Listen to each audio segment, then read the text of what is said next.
Good morning and welcome to this morning's service. I hope everyone is doing well. I'm hearing more of cases of COVID and please take care and be sure to get vaccinated and boosted if possible. I think the best thing that we can do for ourselves and for the people that we come into contact with, whether it's through school or through our work or activities in our community, is to be aware of how we are able to protect ourselves and as well as the people around us by simply being vaccinated and wearing a mask and taking care of one another. We'll begin this morning's service with the reading of Sambujo, followed by Juseige.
This morning, we were again taking steps in our advancement in our technology here. It's kind of weird. There's nobody, and we've been doing this with nobody in the Hondo for a few weeks now since the Omicron, and it's how quickly it spreads, its contagion. And so there have been people who have, Kevin Kitagawa, Paul Endo, Mas Nishimura, Janice Doi, these people have been helping us conduct the service, the technology of the service. And so they've been doing things, some remotely, and we've had to do things here, operate the computer and the cameras and those kinds of things here in the Hondo.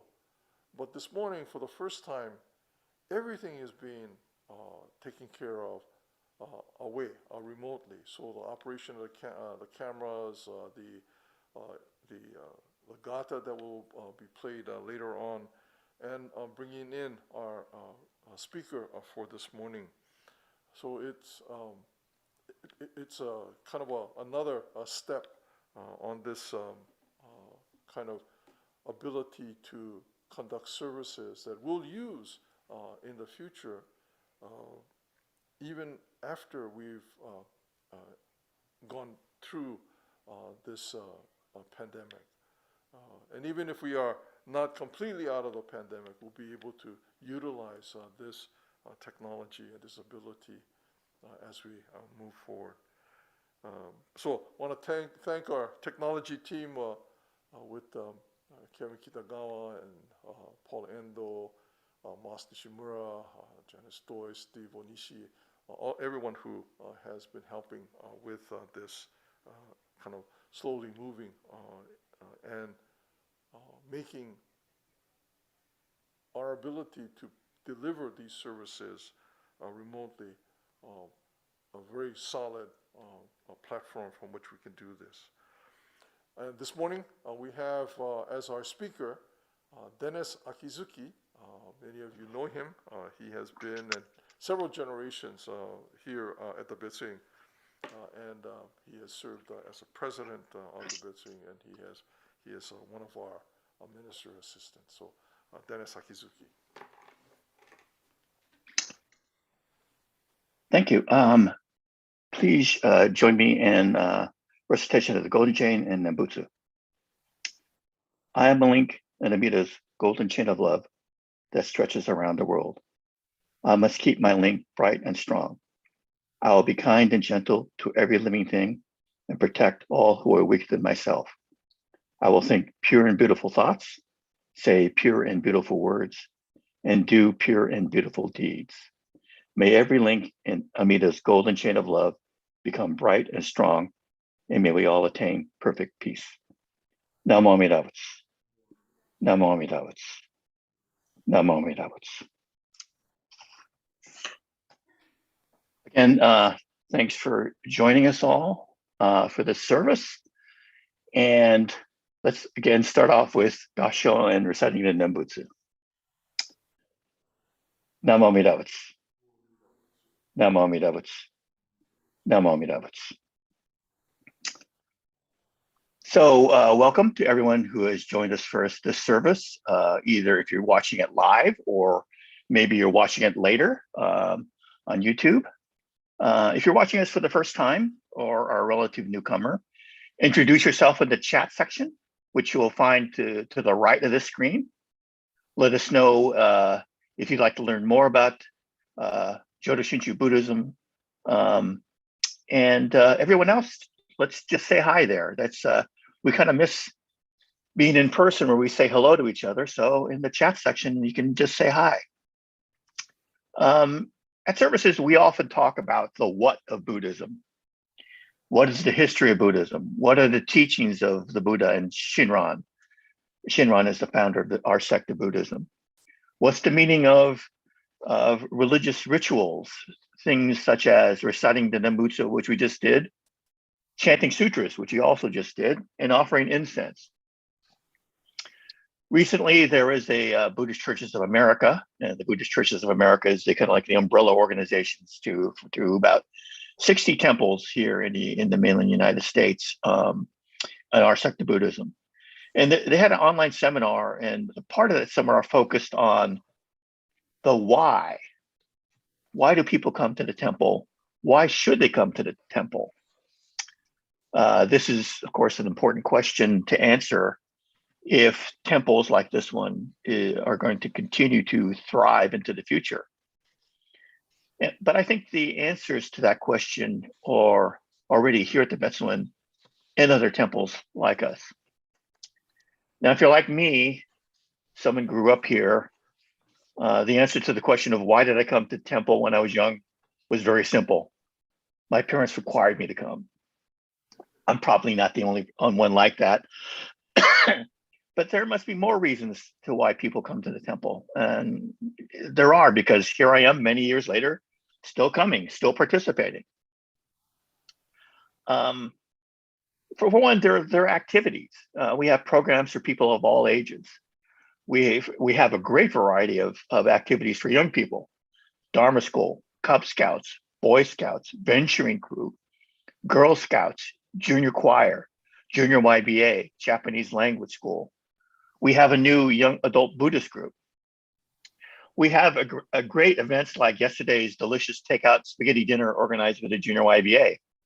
And of course, we have the Obon Festival, which happens because of the many hundreds and even thousands of volunteers who come out to make it possible. Dana, that's D-A-N-A, Dana, is the term used in Buddhism to describe this selfless giving. And Dana is evident in many of our activities. So we live the Dharma, the teachings of the Buddha, through these events. We have events for adults, such as Qigong, which is kind of a exercise class, yoga, and Buddhist study class. We have events such as Kedokai to honor our seniors. For Dharma school students, you get to see many of your friends, people who are probably some of your best friends. Although during the pandemic, you haven't seen as much of them in person as you'd like. But when we do have in-person activities, you probably see these people more than once a week. You see them maybe in multiple activities. These are people that are probably going to be your friends for life. Now, a lot of temples and centers, not for BCA temples and centers here in the United States, are primarily for adults. You'll see that their sanghas, their congregations, are mainly adults. BCA temples such as ourselves focus a lot on family activities. Families are welcome. Families are very much one of the focal points of the temples. There are times when you have maybe 3 or even 4 generations of a family who attend service or an activity together. Families come together for services. Parent involvement is important for many of the youth groups. Of course, very importantly, it's a place where you can hear the teachings. So that's another why.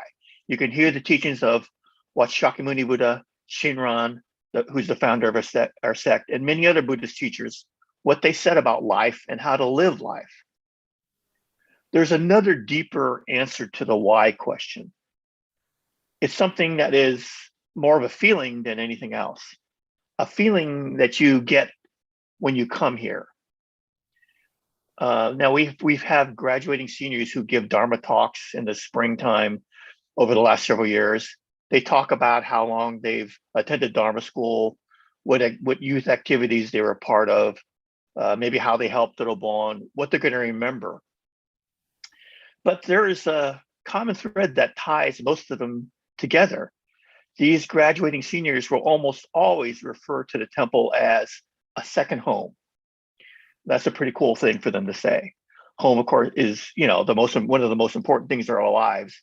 And for them to say they consider a second home really kind of illustrates how much a part of their lives the temple is and how comfortable they feel at the temple.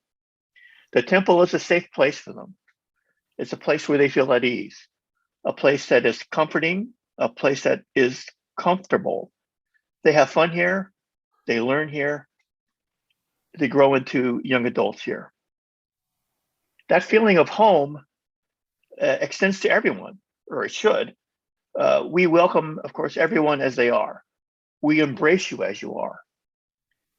This is a place that we and everyone learns to live a life of gratitude, to be thankful for what we have and not obsess about what we don't have, where we can enjoy the here and now and avoid dwelling on the regrets of the past or the unknowns of the future. This is a place where compassion, selfless giving, and kindness are valued, shared, and spread. This is a place where you can find, for a time, happiness in the world.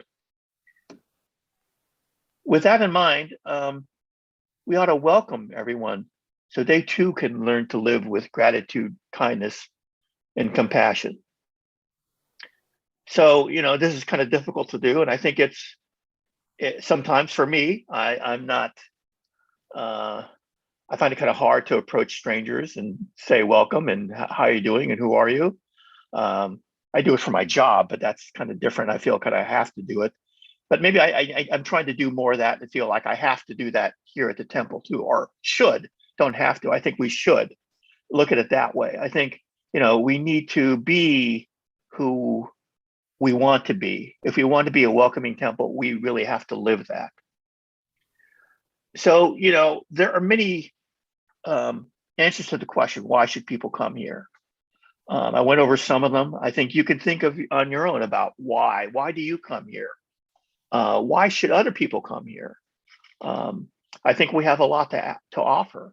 And I think we just need to reach out, to bring people back who've grown up at the temple, and bring in people who maybe don't know anything about Buddhism, but want to learn. The answer to the question, why should people come to the temple, is really up to each and every one of us. It's the people who make the temple what it is today and what it will be in the future. So thank you for listening again. Please join me in Gassho and reciting the Nembutsu. Namo Amida Butsu. Namo Amida Butsu. Namo Amida Butsu. Thank you again for listening. Welcome to all of those who joined us for the first time, and welcome to everyone else who come week after week.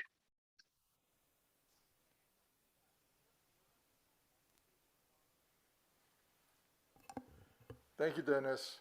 Really appreciate your Dharma talk this morning. We enjoyed the spaghetti dinner from last night, and it is amazing how much goes on in our temple, even in this period of isolation. Taking precautions, making sure that we are safe in our activities. There are things that continue to happen. Surprisingly, well, I shouldn't say surprisingly, but gratefully continue to take place in the temple. Thank you for reminding us, Dennis, again of all of the things that we have to appreciate, to be grateful for here at the temple. Next week, the 13th is Boy Scout Sunday. So hopefully I will be able to, you'll be able to join us for that. The following week is Nirvana Day, and it is the Memorial Day for Shakyamuni Buddha. So the next couple of weeks are special services. Please come and join us for that. I want to thank all of you for joining us for this morning's service. And as we conclude, again, will you please join in Gassho and Nembutsu, and then we'll have, following that, a Gatha in Lumbini's garden. Thank you very much. Please Gassho. Namo Amida Butsu. Namo Amida Butsu. Namo Amida Butsu. See you next week.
morning.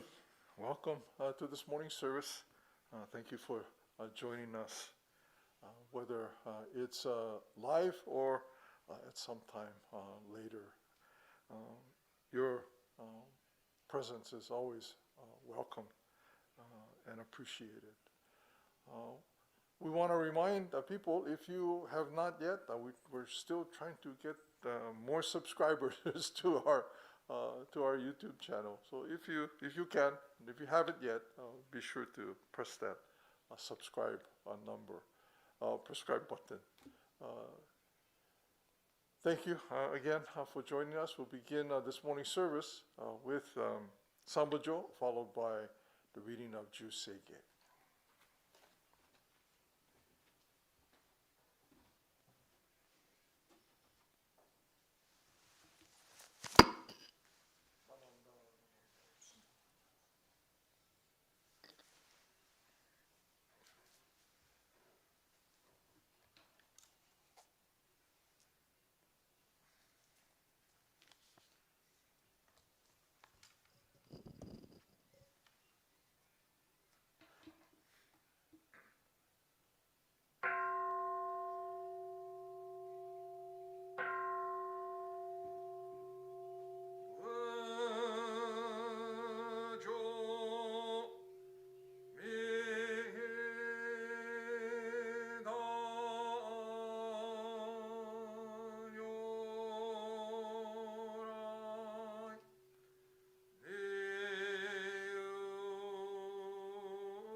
Again, good morning. Welcome to this morning's service.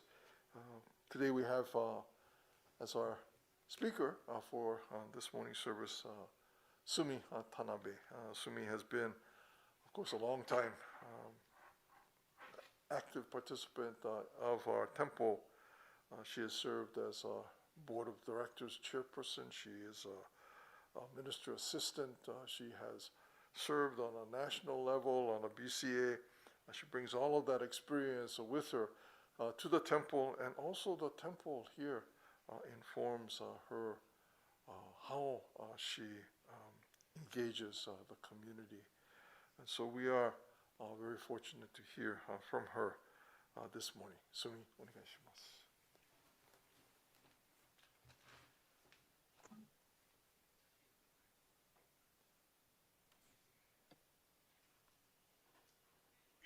Good morning, everyone.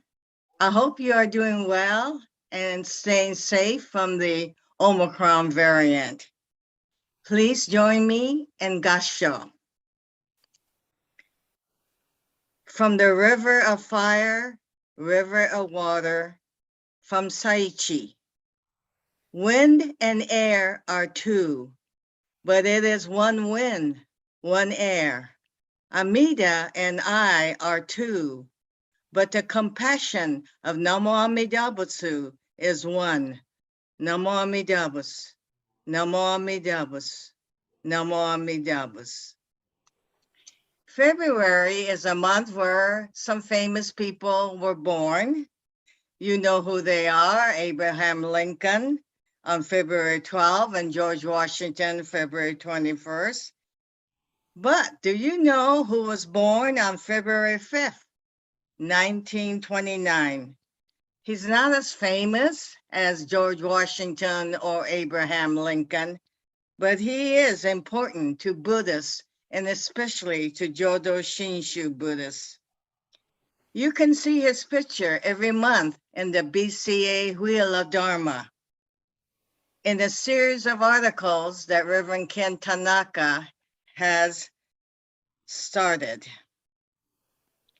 His work and translation has been responsible for making many important Buddhist texts available to the English-speaking world. He is a leading authority of Shin Buddhism and has translated into English Shinran's teaching in Tanisho. Among other publications, he wrote River of Fire, River of Water, and Bits of Rubble to Go. He is Reverend Dr. Taitetsu Uno, who was born in Japan but came to this country at age 6. During World War II, his family was interned at rural Arkansas and later on in Tule Lake. Reverend Dr. Taitetsu Uno taught at Smith College from 1971 to 1998. He taught Buddhism and Japanese aesthetics and was the Jill Conway's Professor Emeritus of Religion. He and his wife, Alice, founded the Northampton Shin Buddhist Sangha in Northampton, Massachusetts, which they led until 2007. He retired from Smith College in 1998. He and his wife, Alice, have a son, Mark.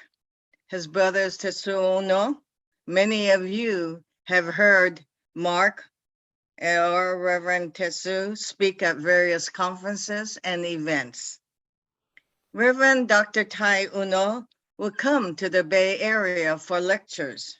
One year, I decided to attend his lecture at GTU, Graduate Theological Unit. I had never been to GTU before, so I started out very early. I remember them telling me, don't park at GTU's parking lot. And so I was running around trying to find a parking space. And I was getting nervous because it was getting late. I finally found one, what I thought was a nice parking spot in front of a house. And then I rushed to G2U. And who should I run into but Reverend Tai Uno? He and I chatted a bit about a mutual friend of ours who lives in Hawaii. His lecture was, of course, inspiring as usual. But when I got back to my car, there was a big parking ticket. It was pretty steep because in those days, parking tickets cost probably around $20. This one was $65. But Reverend Tai Uno's lecture was worth it. I would like to share with you 3 stories about Reverend Uno. The first one was told to me by my friends, Hoshin and Josephine Seki of New York. Hoshin calls this a Saturday to remember. On Tuesday, September 11th, 2001, Hoshin drove to the airport in New York City to pick up some coworkers for a presentation. It was a bright, sunny day as Hoshin went over the 59th Street Bridge. He pointed out the 2 gleaming World Trade Center towers in Lower Manhattan. It was around 8 a.m. Little did they know that 2 commercial aircrafts were hijacked and heading straight to the World Trade Center in less than half an hour. Josephine, in the meantime, was at the American Buddhist Studies Center, ABSC, working with Reverend Nakagaki and Reverend Nakagawa in the library, translating and logging the Japanese book titles into English.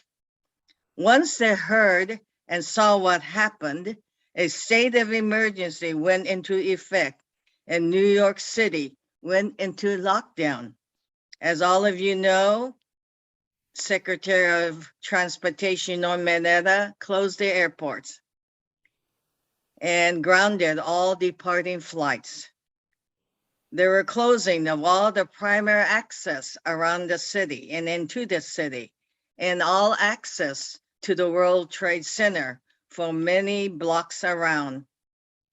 It was, as we all know, a very horrific day in the city, not knowing if more attacks were imminent. As soon as leaving the city was permitted, Reverend Nakagawa left for Boston to be with his wife, who was undergoing treatment at a Boston hospital. American Buddhist Studies Center had scheduled a book discussion for that Saturday, September 15th. Hoshin called Reverend Taitetsu Uno the following day to see if they should cancel the discussion. Reverend Uno said, no, don't cancel. He said that instead of a book discussion, they would talk about what happened. After seeing and hearing countless news stories of death and destruction, everyone was in shock and numb. For weeks, there was a massive cloud over the World Trade Center, and the whole area smelled like a crematorium. All you heard throughout the city that day were sounds of sirens from police cars, ambulances, and fire trucks.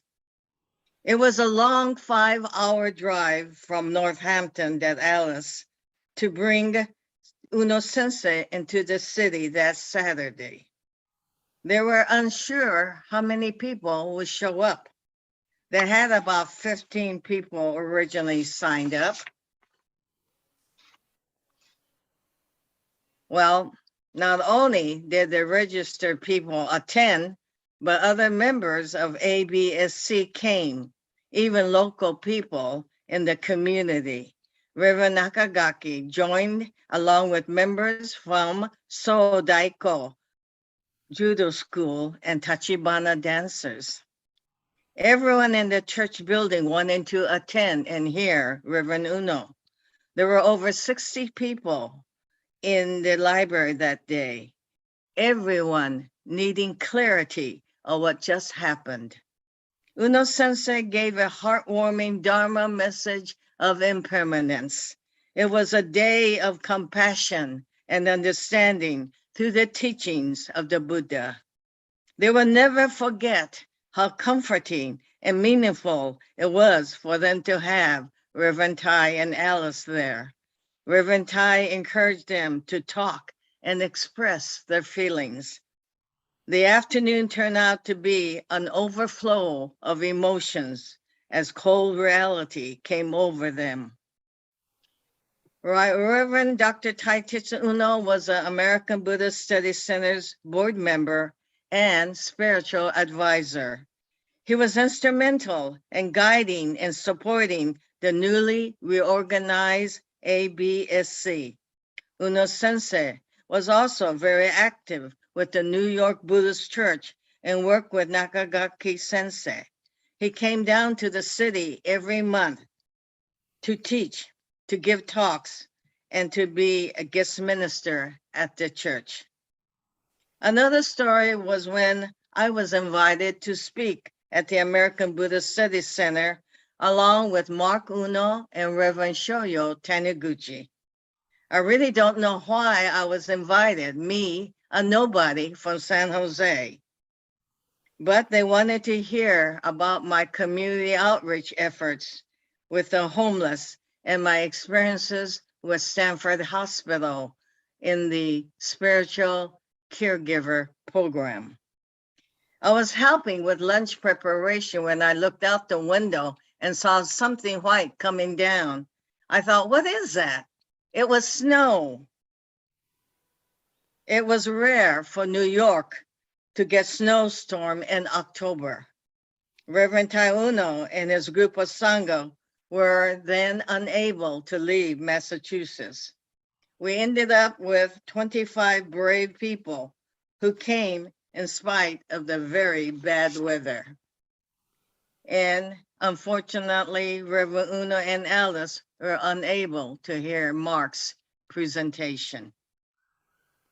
Another story happened in 2014.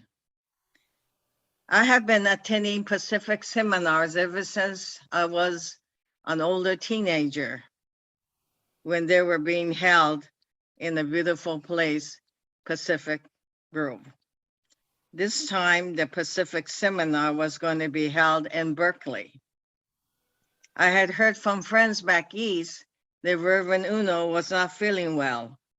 I called Mas Horiuchi and told him about the Unos coming to Berkeley. I told him that this might be our last opportunity to see Reverend Tai Uno, because I had heard he was not feeling well. But Mas told me that he had a wedding to go to that same day. But to my surprise, at the seminar, I saw Mas. It was at break time and he was sitting alone and he was struggling to breathe. He told me that he couldn't walk very good and that he was having difficulty breathing. He said he did see a doctor and they found a tiny spot on his lung. As all of you know, it was lung cancer. Reverend Tai Uno, unfortunately, was unable to speak at the seminar. He was also supposed to sign his books there. He was unable to sign his books. He died on December 13, 2014. He was 85 years old.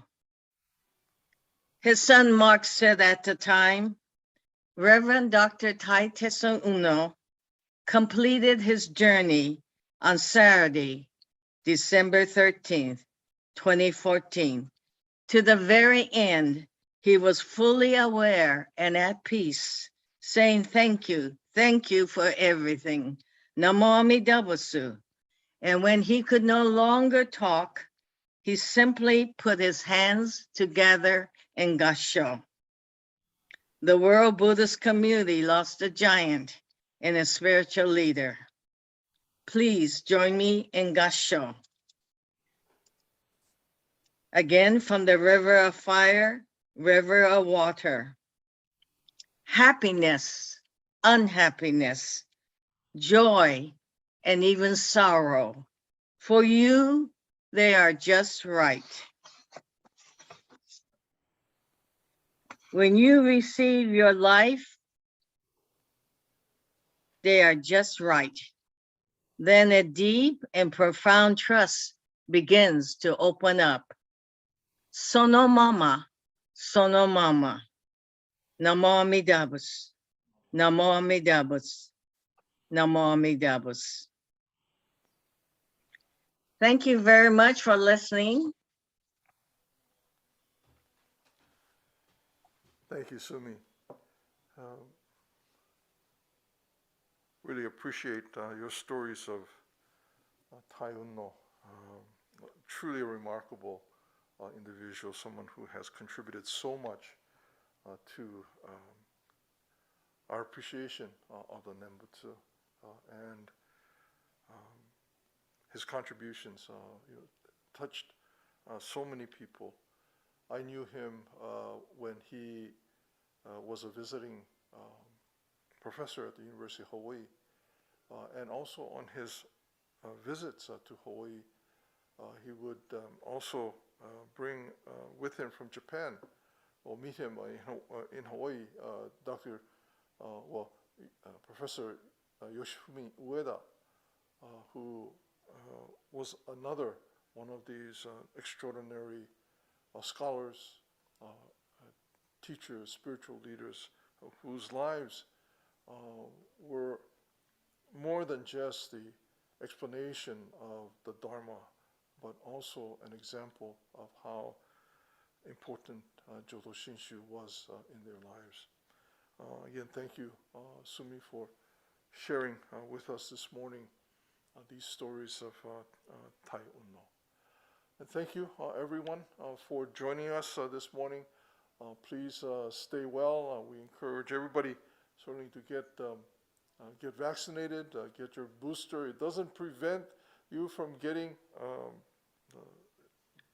possibly getting COVID, but it does have some effect in reducing the symptoms or the effects of the infection. So please do what you can to help with this COVID and protect the people, yourself and the people around you. Next week is Boy Scout Sunday, and the following week is Nirvana Day. Two very important dates coming up in the next couple of weeks of February. So please plan to come and join us for these services. This morning, as I mentioned in the Dharma School service, is the first time that there is, well, I shouldn't say, it's the first time that everything is being, our service is being, how was it, produced outside of the Hondo. Mikame Sensei and I have been here in the Hondo by ourselves for a couple of weeks, but we've had to operate, do a little bit from our side to operate, make possible the streaming of the service over YouTube, like turning on the computer and starting the computer, from the computer starting the streaming. And so, but this morning, all of that is being taken care of remotely. Kevin Kitagawa is actually producing this stream for us remotely. I want to thank his crew, Paul Endo, Masti Shimura, Janice Doi, Steve Onishi, president of the temple, and all those who are involved who have been involved with this way of sharing our services. Dennis Akizuki and Sumi have been involved, as has Michael Jones. But in the chat, you may have seen this morning Dennis Akizuki responding or encouraging for people to ask questions, to be engaged, to be involved. I want to thank all of them for making these services possible to share in this very challenging times. Thank you very much. If you have yet to, please think of subscribing to this channel. I mean, it sounds so much like a commercial, but what it does, what it will allow us to do, once we get to 1,000 subscribers, what it will allow us to do is to actually use our remote to go out from the Hondo and to be able to deliver services outside of, I don't know what the restriction is. I think it's an internet restriction. We cannot use the data, what do you call that, a cell to transmit or record our service remotely. So if you haven't yet subscribed, if you're able to, please do so. Once we reach that 1,000, we'll be able to use cellular to remotely provide these services. Again, thank you for joining us. We really appreciate your presence. As we conclude, will you please join in Gassho, and following, please, we'll end the service with the Gatha Lumbini's garden. But this time, will you please join in Gassho and then Butsu. Namo Amida Butsu. Namo Amida Butsu. Namo Amida Butsu. See you all next time. Thank you very much.